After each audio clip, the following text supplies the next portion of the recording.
let's move on to your England debut in 2016 against South Africa. What are your memories of that day? Are we going to continue this and go when England played Scotland in Murrayfield when me and Ryan had like a little bit of...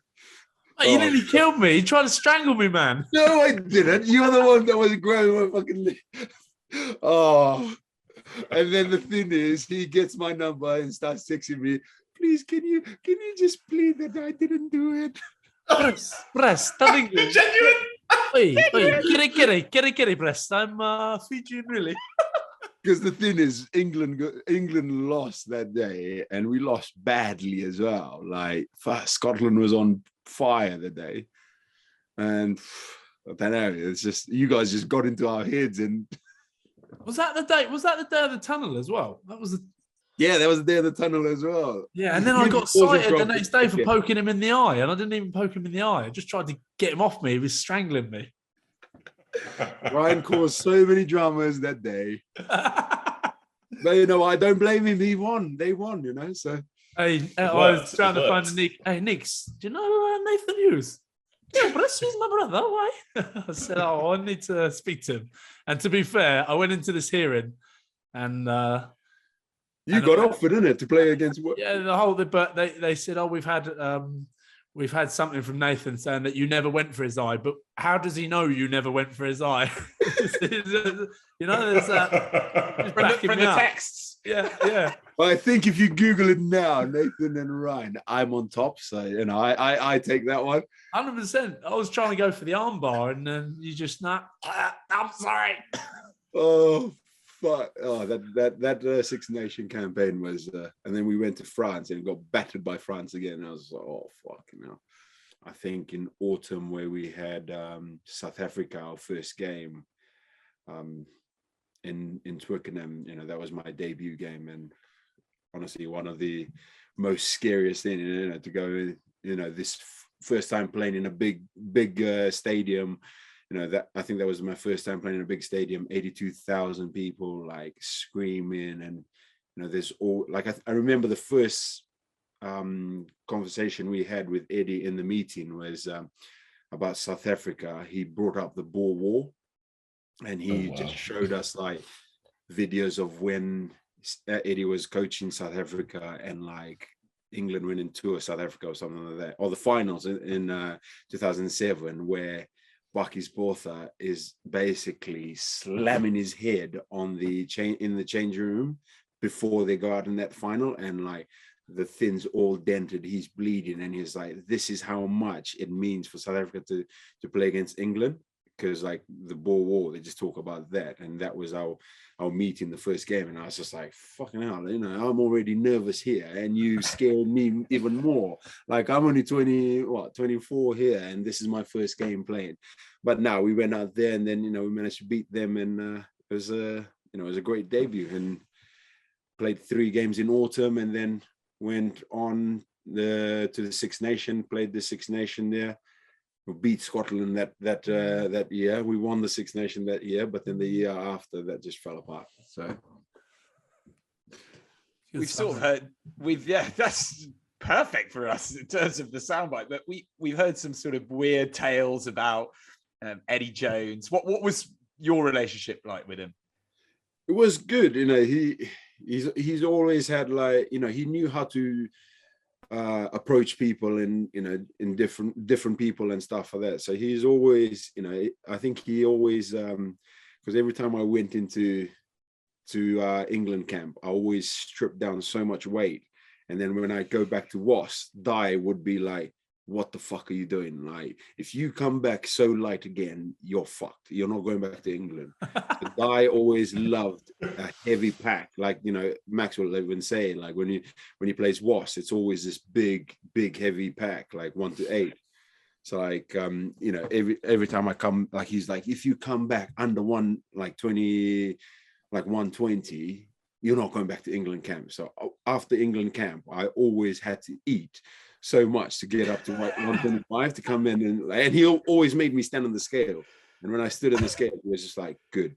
You imagine that in any other workplace, right? Yeah. Right, like Di's the feeder, and then you got Eddie who's stripping you back. Like, Yeah. mate, it's ridiculous, isn't it? But And then how like, good? yeah, How but good. it was actually like quite good to know where I stood, you know, in the WAS team and in England team. And Eddie always called me the English breakfast tea, because like all Fijians love a tea and biscuit. So he called me the English breakfast tea. I don't know why. And I was just like, well, if you're gonna call me that, I don't eat biscuits at night. Pew.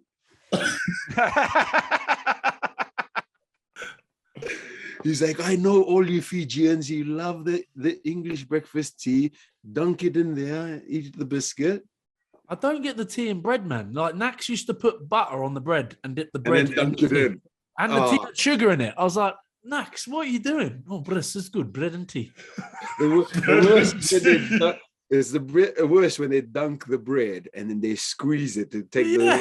Oh. He strained it. And he's like this. And oh man, like You know how there's a lot of floaties in teas. Honestly, at the end of the cup of tea, you look in and you see all the crumbs. Oh, and you see like the sugar at the bottom, because he used to, when he first got here, Bex would be like, "Nice, you taking any sugar?" "Oh yes, please, 6." She put 6 sugars in his tea. I was like, what? Oh. That butter, bread, all mixed into this thing. Oh, yeah. Mate, at the end of it, yeah. See, Nico told me that Eddie called you son. Shut up. No. Billy was his son. Is that not right? Nico said, hey, ask him if Eddie the boss call him son. No. No way. No, he's making that up. It wasn't his son. It was Billy Woodapala. That was his son. But he had so many names for different people. Like he would come one campaign, he'll call you this, and then come another campaign, he'll call you another thing, and then he'll turn around like, "Why the fuck are you fat now?" And I'm like, "I'm in the best shape of my career." But I made me do it. Yeah. Max, tell them about that story when you started sweating on a night out. Oh, bro. So basically, that was that day we came back from the final. I know. We always came back from the final. So we went to Rax. Anyway, we're in Rax and it's absolute carnage. They are hating us. Carl Sinclair's throwing up an absolute storm. He's about 12 pints deep. Hasn't slept since the game. No, He's because kicking off. You need to explain. You guys just only came back from France. You guys been drinking the whole night. Yeah. So they turn up, and I've got because I didn't go on the game, so No, me and you both didn't. So it's just me and you at the car park. So much beers and waited in the roundabout with the car park, and the boys turned up thinking that they were going to go home, and I've stopped everyone. We started drinking there, gone out, and then Max, you can continue that story.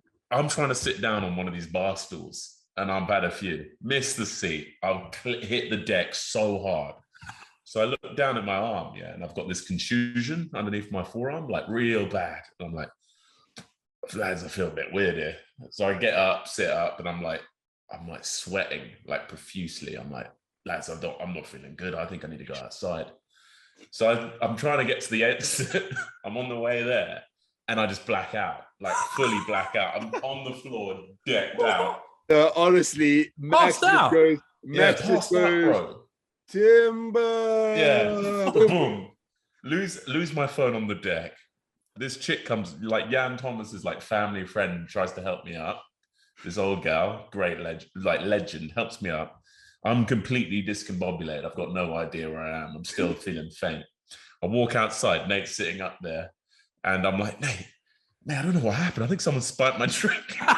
So I'm going off on one. Someone spiked my drink, mate. It's sweating. And I've just sweated through my shirt. The t-shirt is wet. Yeah. And then I'm looking for my phone for hours. Hours. I'm pranging out, fully pranging. Ed Holmes standing there. And he's and I've been saying this a million times to Ed. I'm like, bro, Ed, have you seen my phone? Have you seen my phone? I'm he saying called it in as well. Ed goes into his goes, yeah, I picked this phone up. Don't know who it is. And I'm like, mate. 2 hours Max is looking for his phone. 2 hours later. No, that was definitely from slamming my arm. And I've just maybe you did get spiked. Maybe you did get your drink. It was nuts, bro. Oh, that was fucked.